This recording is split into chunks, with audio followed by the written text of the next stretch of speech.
Maagang nag-ani ang ilang magsasaka sa Ilocos Norte para makaiwas daw sa pagkalugi dahil sa tagtuyot. Sa Albay, bumuo na ng task force na tututok sa epekto ng El Nino. May report si Von Aquino.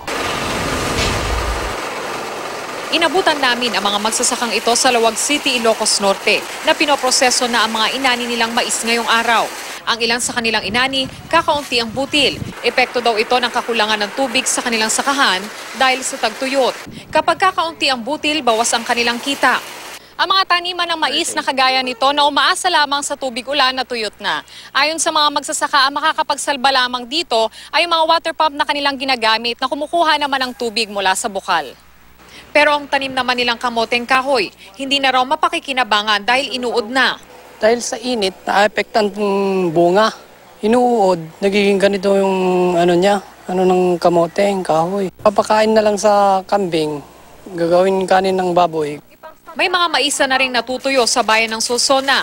Sumabay pa ang pansamantalang pagpuputol ng supply ng tubig ng National Irrigation Administration sa bayan dahil daw sa nakaschedule nitong pagkukumpuni ng kanilang mga kanal.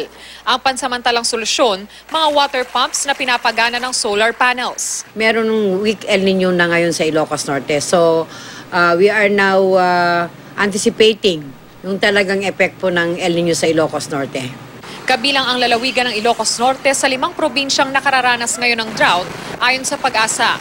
May drought o tagtuyot sa isang lugar kung sa nakalipas na 3 buwan ay kulang na kulang ang naranasang ulan. Isa ito sa mga epekto ng El Nino na formal nang idineklara ng Pag-asa na nagsimula nitong February 20. Pag wala ng ulan, talagang wala nang maraming makuhang ani. Ayon sa Provincial Agriculture Office, minimal pa lang ang epekto ng tagtuyot sa Ilocos Norte. Pinayuhan na raw nila ang mga magsasaka ng mga sakahang umaasa sa ulan na huwag munang magtanim ng palay roon. Kung nataniman naman na daw ito ng mais, monggo o gulay, gagamitan na lang daw ito ng water pumps. Ang Ilocos Norte hindi siya mai-spare sa effect ng El Nino as pronounced by the Pag-asa. May nararanasan ding dry spell sa Albay, kaya ang Albay Provincial Agricultural Office bumuo na ng task force na tututok sa epekto ng El Nino sa probinsya. At habang naghihintay ng tulong ang mga magsasaka, maya't maya ang kanilang pagdidilig ng mga pananim. Pag umaga, magdidilig kami, tapos pag hapon, mga 3 o'clock, dilig naman. Kasi ang napakainit ngayong panahon, madaling matuyo yung lupa. Maapektuhan yung pagbunga niya, tapos dwarf siya, at saka hindi na siya mamumunga. At saka tuloy, mamamatay siya. Isa raw sa mga hakbang ng lokal na pamahalaan para mabawasan ang impact ng El Nino roon ay ang pamamahagi sa mga magsasaka ng short-term vegetable seeds na mabilis mamunga.